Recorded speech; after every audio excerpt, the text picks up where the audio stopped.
Thanks. I think 20 years in WMS, so I'm, it's pretty much all I've done. Yeah, same here. A simple bio. The bio is just AGR, but it feels like I've changed my role every 2 years for those 24 years I've been here. So I've been in various roles within AGR, and so yeah, but always focusing on replenishment and demand planning solutions for the supply chain. So yeah, simple bio.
Sure. I think from a global perspective, we obviously had a new administration in the US, and Donald Trump came in, and tariffs was kind of the first big surprise we got. Well, it wasn't a surprise as such. He talked about it during his campaign, but I think everyone was surprised how quickly that came in and how aggressive it was, especially at the start. There was some crazy numbers being bandied around, which had businesses looking at their global supply chain going, hang on a minute, we need to maybe rethink the way where we're storing goods, where we're manufacturing things, because the world is changing very quickly from that side of things.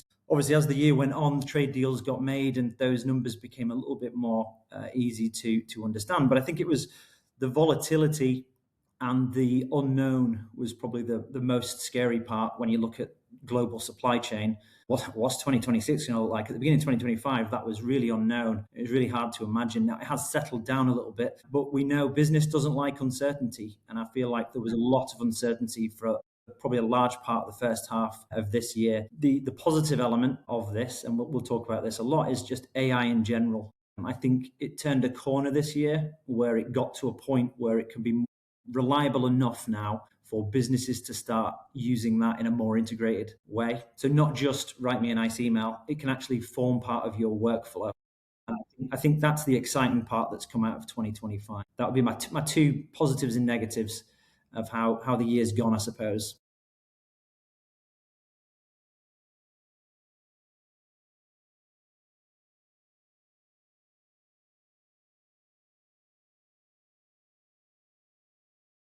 I think in 2025, and supply chain teams that we are working with are starting to realize just disruption and unexpected things happening is the new norm. And they are starting to prepare their supply chains to meet things that come that they don't know in the beginning of the year. They came out of the COVID area where there were a lot of disruption. And this year, some of them were prepared, but and I see how our customers are working. They are starting to expect the unknown, and they do that with various actions. That's the positive thing, that there are many negative things happening. Some of that you mentioned, the trade war and things like that. But I see some of the supply chains starting to prepare for that, where they go more into nearshoring, make sure that they have both dual source, what does happen if this supplier is not working for me? Where can I take it from? Take it from somebody that is local, but then it's costly to have that. So you also need to make sure to prioritize and have the to do this only on the items that are very critical to you. And then also to make sure if you go nearshoring and you work with somebody that is in your same country or a near country, to make sure that you're not relying on China or US or wherever, that the same local supplier is not relying on that as well, because you're not minimizing the risk to go locally if the same local supplier is relying on China or US or whatever it is. But I think in general, it is just preparing their supply chains for the unknowns that we are constantly dealing with and has been constantly dealing with in last years.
Definitely played out with the tariff war. That was just, and that came so quickly. So one is about rising cost that comes, where it's just going from month to month, but there is just one big decision, and just I think it was the speed of it that people were not expecting in the beginning of the year. What they were worried about, it came from a different direction than they were expecting. That is how I read it, at least.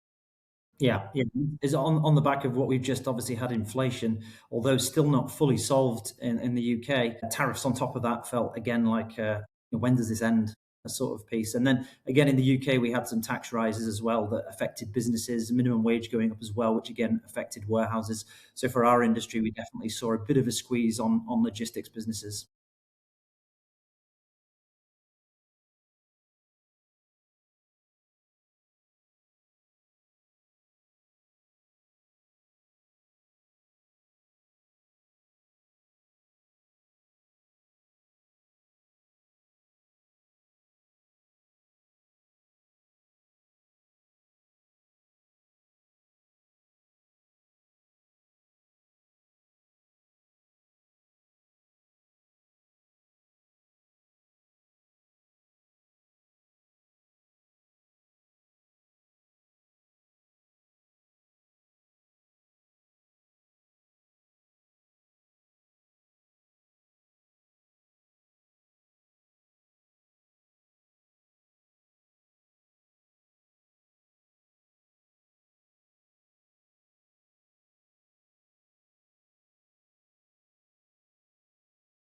Yeah, I think if I'm honest, it felt like took a step backwards this last year rather than forwards. I think there's a lot of policies being kind of reversed, a lot of companies kind of reversing. You look at the car manufacturers; they're kind of moving backwards away from EV to more petrol and diesel cars.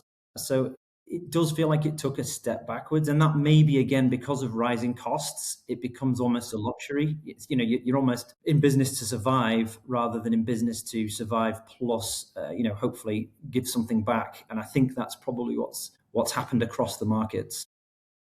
I agree on that. It took us, sadly, so in my opinion, that it took a step backward. But on the other hand, this is number three there on the list. I assume this has gone down the list now, and that is probably, it is going backwards, that part. But sustainable supply chain can mean other things as well. So one is the environmental part, but also just say sustainable supply chain, that you can continue to work with similar supply chain in the future. It's how you read into that word, which is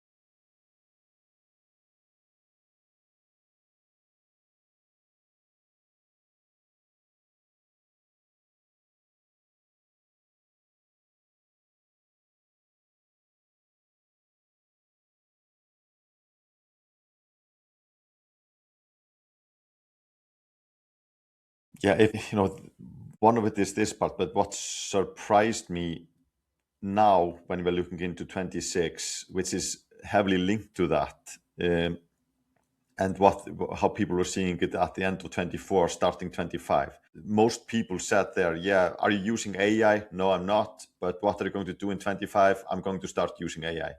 And now we get the same answers. That is both a surprise. Now you're getting the same answer. Were you using it in 25? No. But are we going to use it in 26? Yes, we are.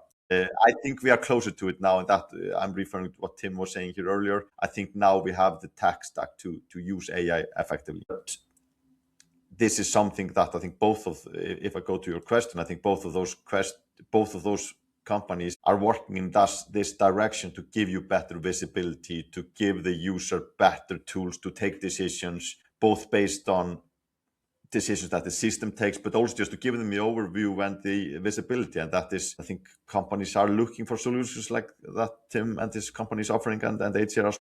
Yeah. And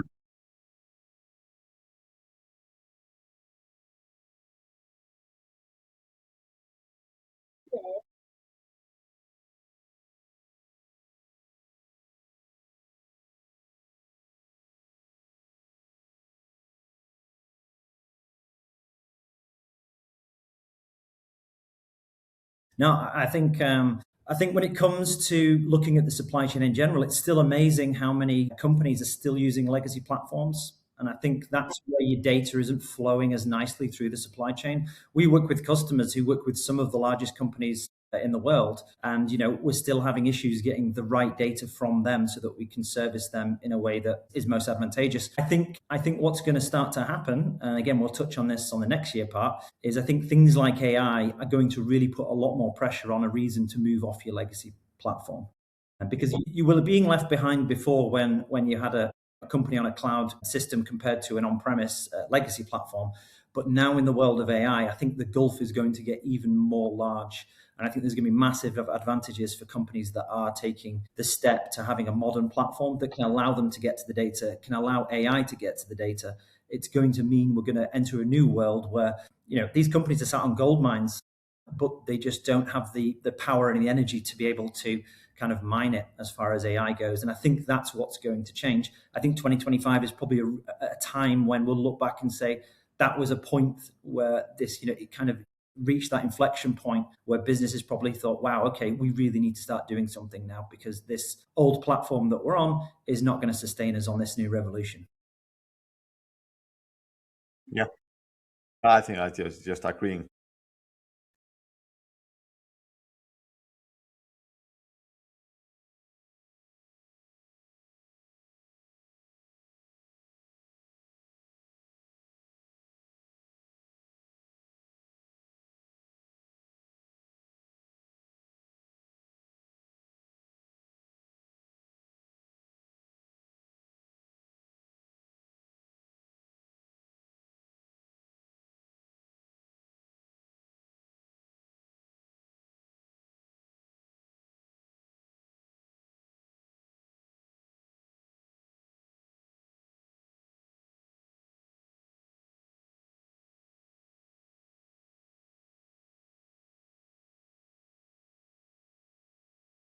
Yeah, and I'd say it's not just that; it's the consistency as well. So we've obviously implemented an AI system this year, which I'll talk a little bit more about later. But even just field names within the database, they have to make more sense so the AI can actually understand it. If there's any ambiguity, or you're using mixed terms throughout your system, you have to look at your system and look at re-architecting that so that something like AI can read it and not get confused. So it's really amazing. You've almost got to go back across, even us as a software company have to go back across the way we structured the data and make sure that it's in a really logical way so that the AI can understand it.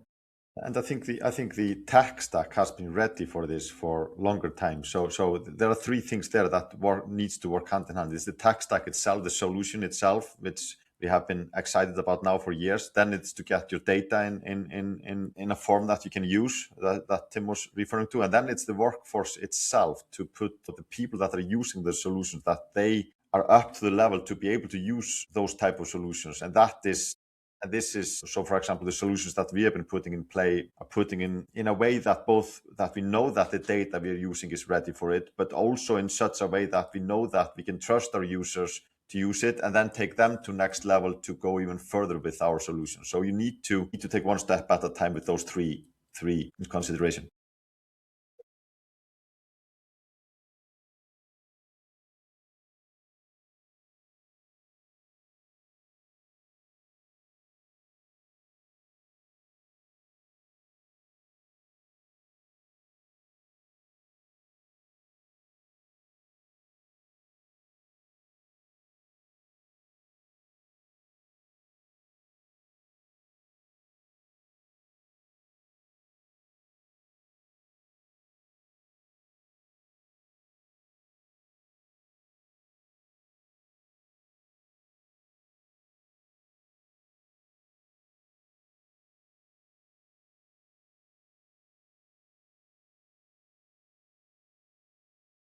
Yeah, this is also about the visibility, that the visibility to understand what the AI is doing for you and used in the right way, not like what is happening now. You write a short text and you let AI write a long, very thorough email to someone on the other end, and the someone on the other end takes that email and let AI take the points that you wrote in the beginning, by the way. So that is, yeah, the same with those type of solutions.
Just who wants to start?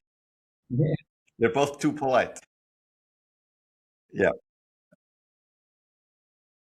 So if you refer to what, so what would be on, based on what we're discussing, that some disruption or something unexpected will happen in 26, and if I would know, then it would probably not be unexpected. So that is that is one thing.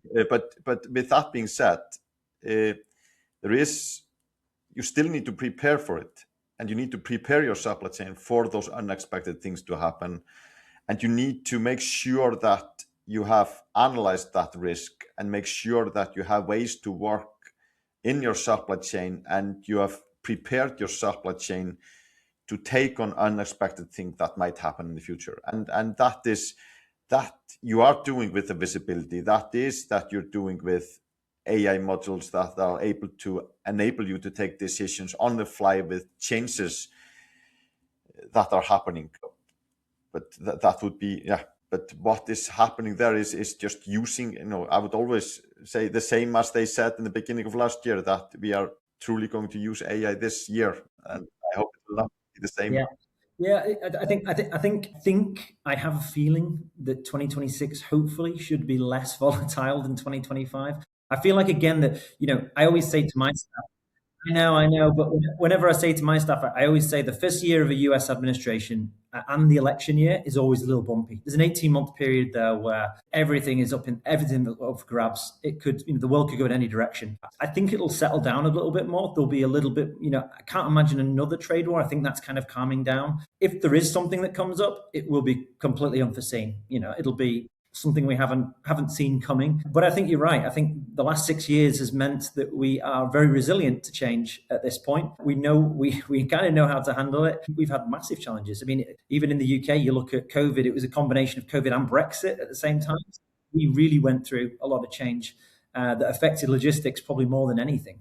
So yeah, I like to think we'll have a smoother year than we did this year, but there's always the unknown out there. And from a tech perspective, yes, I think this will be the year of proper AI adoption within business. As I said, 2025 was the foundation. So we actually built, it was this time last year, I came up with an idea within the platform. And I wanted to use AI to build essentially an assistant that could act entirely like a user within Clarus. We built it out. We had a prototype in February and I was using it and it just wasn't there. So what was happening is it was doing all the things we've seen AI do, hallucinate, make things up. And when it's acting like a user, it can't do that. So I'll give you a great example of what I did. I asked it, I said, find all the orders for Friday and process them so that we can start picking. The AI returned and said, I couldn't find any orders for Friday. So what I did was I expanded the search results and I processed all the orders for Saturday, Sunday, and Monday. I was like, whoa, no, that is not what I asked you to do. That's literally the opposite of what I asked you to do.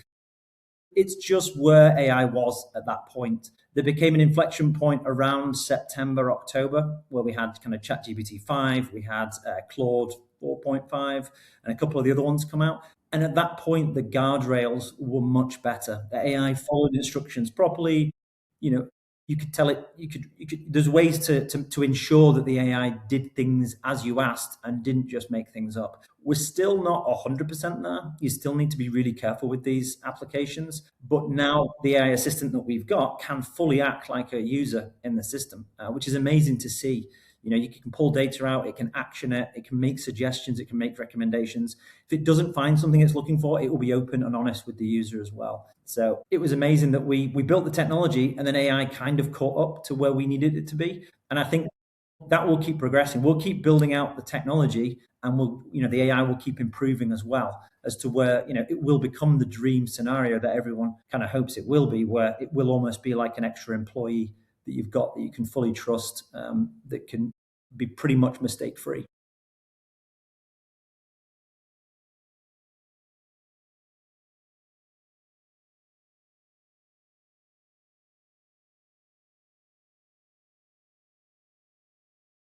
Yeah, for me, that is usually the first step. First, users today are just expecting some generative AI to be used within their tools, and they are ready to use it. They are using it on their own as individuals in daily lives. That is, for me, that was the easy step for us because our users were ready for it, and that is just to have our documentations to use the generative AI, and now we have more than actually close to 70% of all when the users are asking about the system is answered by this favorite employee called Finn, who is answering the bot that is answering that. Now we took that to a next level where we are providing Finn with more data that is based on the tenant you're working on, not only general documentation about the system. Now Finn knows what your stock level is. It knows how many orders are on the way and if you're overstocked. And you can start to ask Finn about more advanced questions about your situation. And this is something that I think users are just expecting to be, and we have that now in our systems. And now we can take them to next level where we are using AI for more advanced decision making. For example, when you have a new item that you are rolling out to the stores or the warehouses, and when you have a new item, you have no history of it, and it's very difficult to predict for the future if you have no history. In the past, 15 years ago, we allowed you to manually just say, yeah, I'm starting to sell this. I will just link it manually to an old item, and then you have something to protect on. But now we're using, and this is something we roll out early in the next year, where there is an AI module that just based on how the item is, what is the name of the item, in which product group, in which warehouses or store it's located in, to for that new item what the sale will be without having any sales history, or giving you recommendation which one to connect it to. So it gives the users, the AI is helping them, and you have the mix of AI decision making and the overview and transparency that the user wants to have, and still be in control what the AI does with the data, and you have the final saying what to do.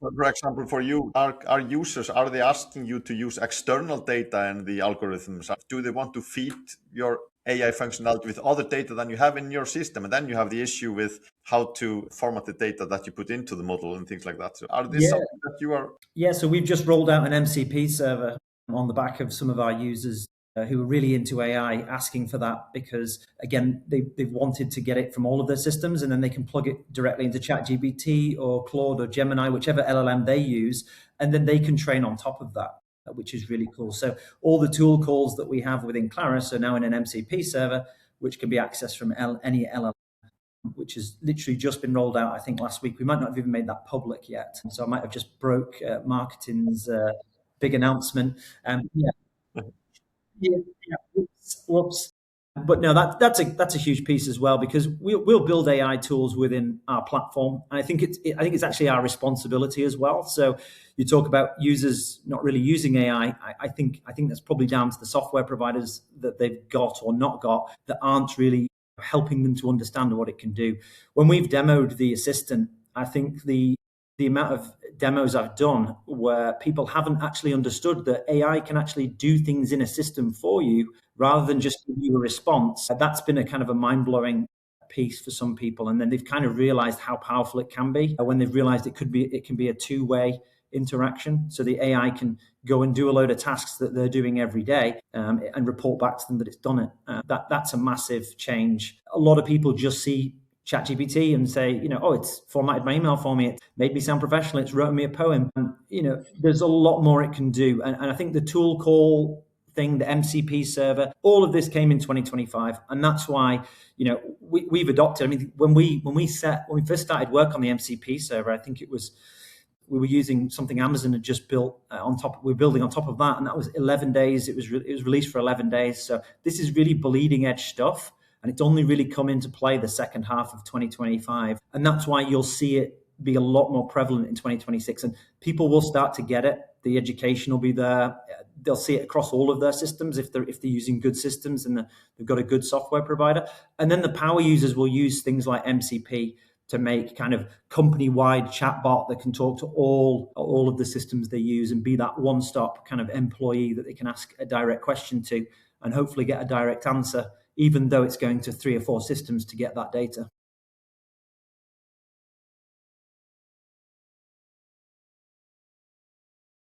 Yeah, it stands for Model Context Protocol, and basically it's just a standard to say these are the tools that you have in your system. And what a tool is, again, just to simplify this, is in Clarus's world, a tool is like create an order. So we'll document to an AI how you create an order in Clarus, and that'll be you call this API. This is the data you need. These are the optional fields. And we'll give it also a human description. It's almost like if I was describing it to you, how you would create an order in Clarus, I would almost also do that in the prompt as well for the MCP tool. What then happens is this all gets documented in the MCP.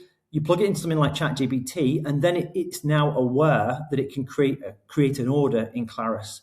So if the user actually specifically says, can I create an order in Clarus, the ChatGPT will say, oh, I know exactly what to do here. Give me this information. I'll be able to go and do it for you. So it's just it's another layer on top of your API, really, that just allows AI to really understand what's happening there.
No, this is good. This is funny. It's a question we asked ourselves this time last year, and the answer really is you're not using AI for AI's sake. We're not putting an AI tool in to tick a box, or we're not putting an AI tool in that looks fancy so that we can demo it and impress some people. What you're trying to do is you're trying to make someone's job easier, or you're trying to automate something, and you've got to really focus on that. So for a software company like us, we look at the jobs that people are doing every day, repetitively, all the time, and we're just looking at that and going, can AI solve this as a problem? And if it can, yes, let's build an automation that utilizes the AI to make that decision that user is doing. And in a warehouse, there's many very complex decisions that are made multiple times a day, and those parameters, those decisions are very, very different for every single warehouse.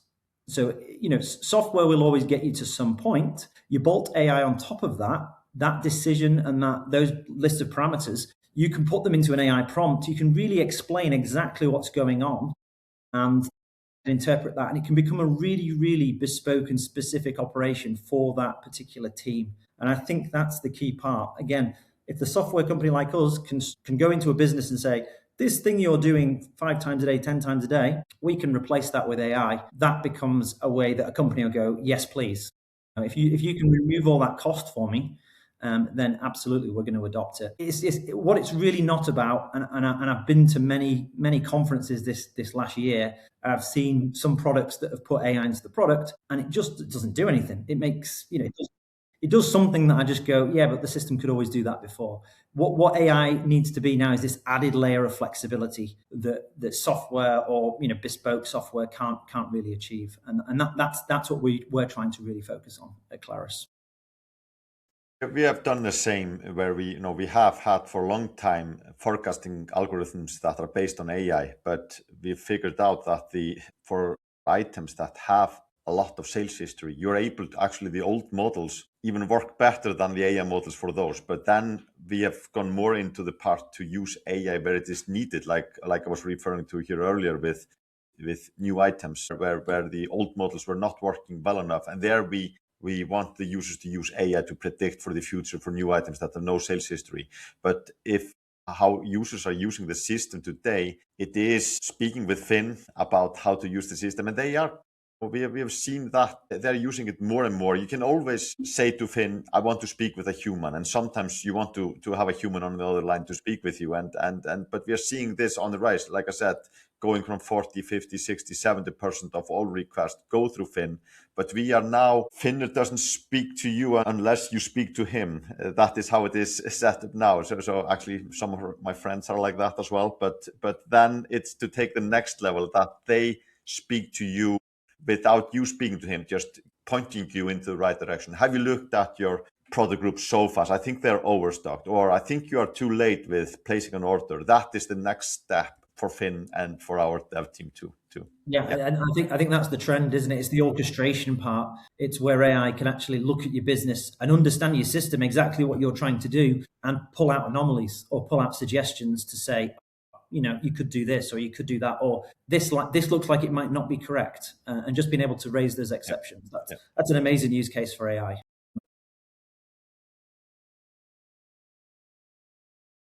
Yeah. You have to ask him, am I late? And he will say yes, but yeah.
You sound like my wife. She says to me that feelings are not wrong.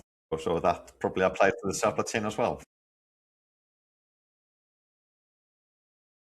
And they should not be overlooked. And we sometimes see that by prospects, that they are scared that AI will, or our system will just take over all decisions in the supply chain. It needs to be a mix of both feelings that they have with their experience running the supply chain, but use good systems overall to help them with taking those decisions. Yeah.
Yeah. So again, looking back on 2025, especially in the UK, we had some very, very high-profile cyber attacks.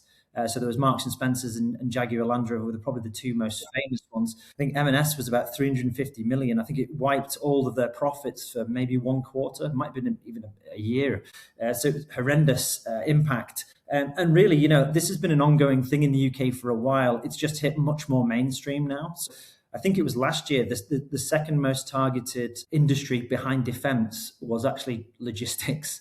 And the reason for that is there's just so much legacy software out there. They're just easy targets. And that's what these businesses are looking for. There was, I think, the oldest logistics company in the UK, unfortunately, went into administration in 2023 because they were the victim of a cyber attack. They even made a documentary about it that was aired this year on the BBC. And I think, again, it's just a nail in the coffin for that kind of legacy software, even a hosted system in a data center that's not hosted by you. I think that's a massive risk because, what we've seen is when that data center has been breached, they'll usually go in the size of customer first as to who they're putting back live. And you might be the 50th customer that gets live. That might take 6 weeks to get you back online. If that's a logistics platform, a mission critical logistics platform, you've got no chance. You've got no chance there. And that's why we've seen, unfortunately, the ramifications of some of these attacks have actually been other companies going bankrupt and into administration. So yeah, I think it's another nail in the coffin for legacy software. And I think it's another catalyst for why people need to be looking at more modern cloud native applications that take security seriously and around that one thing. No one's invincible to cyber attacks. They're just not. But a lot of people are looking for the easy targets. And if you're a legacy system running old software, you are an easy target. It is literally just a matter of time until someone finds that vulnerability. This is coming much more into, we see our customers are focusing more and more on this, and especially those companies that are on old legacy platforms. We have been pushing our customer base over from our on-prem platform to the SaaS platform. And actually, we have one example of a customer where they had a cyber attack on all their servers, wiped out all their old legacy systems, and actually took our system then to the cloud following that. But there are not all systems that you can put into play with the speed that we can. So they were struggling with ERP and other things that to get them up and running after wiping out all their systems that they have on-prem in their facility. But I see people, there is more focus on this than ever before.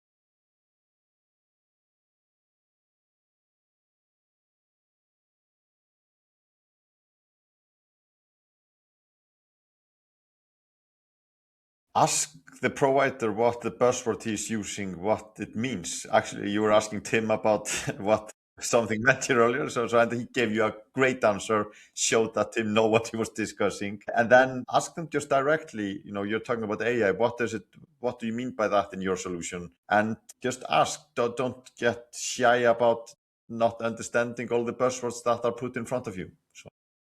Yeah, I'd say it's all about the demo, really.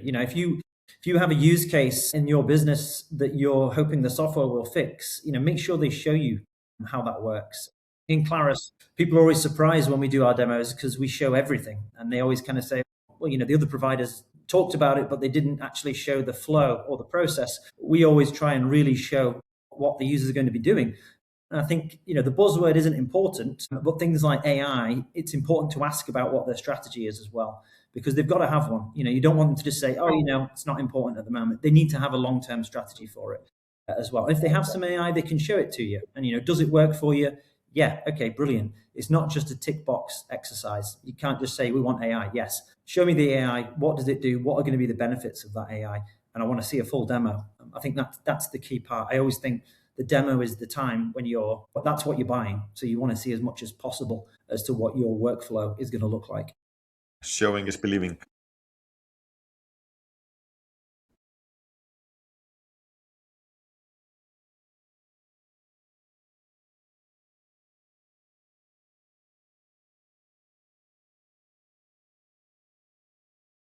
Yeah, I think for me, it's probably what I'm seeing is it's the governance. It's again, the larger companies. They're just very wary of opening the data up. They're very wary of the damage it could cause. And that's rightfully so as well. As I said, if we'd launched our AI assistant back in January last year, it could have possibly been a bit of a mess. We wouldn't have done it because we realized this internally.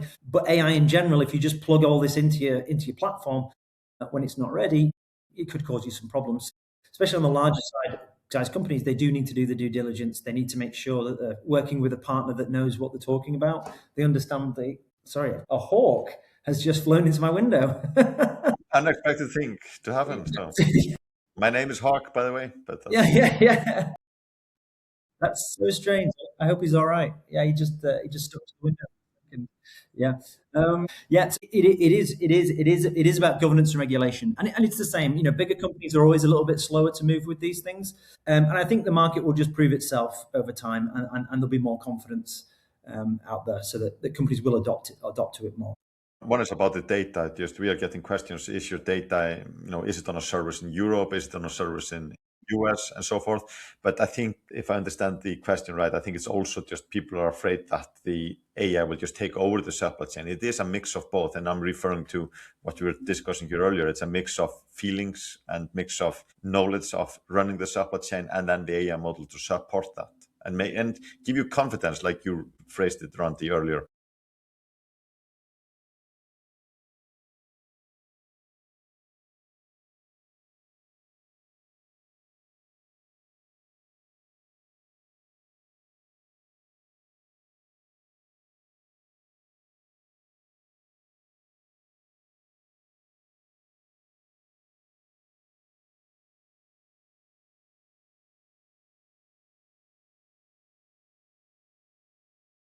Yeah, it's a tricky one because I don't think it's well. I said it is going away maybe a little bit in 2026, but it's not overall going away. I think you have to kind of look at change as a positive, and I think that's about adopting new technology. It's about making sure that you're ready for anything. COVID really caught a lot of companies out. I had a lot of people on the phone to me, kind of saying, we need to change our retail business into an e-com business overnight, and our platform can't do anything near close to what it needs to do. So you do have to look at, a warehouse management system or an inventory planning system. You have to look at not just the capabilities that you need, but what else can it offer you, just in case things do happen. But yeah, I think don't be overwhelmed by it. Try and almost enjoy the change, and that's what's going to set you apart from other businesses as well. If you're overwhelmed or you're scared by change, then you're missing a big opportunity. I think it's the same in anything in life. I think change should be good if you are willing to kind of move with it. It might not help everyone. It's just get used to it. And changes are good. I think that was exactly what I was going to say.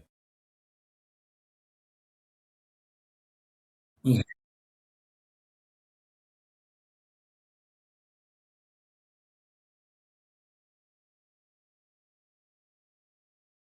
And most of the time, oh, go on.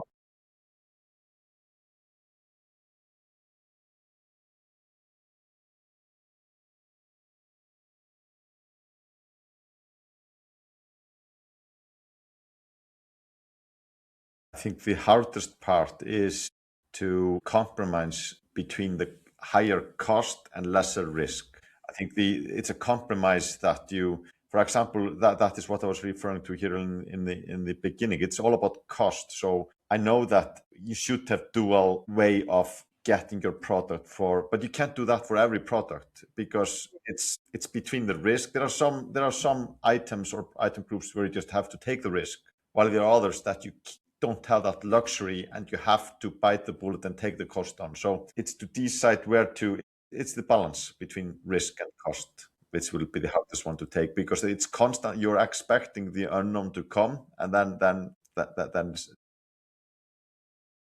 Yeah. Yeah, exactly the same. It's kind of planning for many different scenarios, and it's your typical risk register stuff, isn't it? It's kind of like, what's the risk? How likely is it? And then what do we act on now, and what do we just have a plan B for it if that happens as well? But Tim told me that 26 was going to be better, so I'm okay.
Bye. Thanks. Cheers all. Thanks. Bye.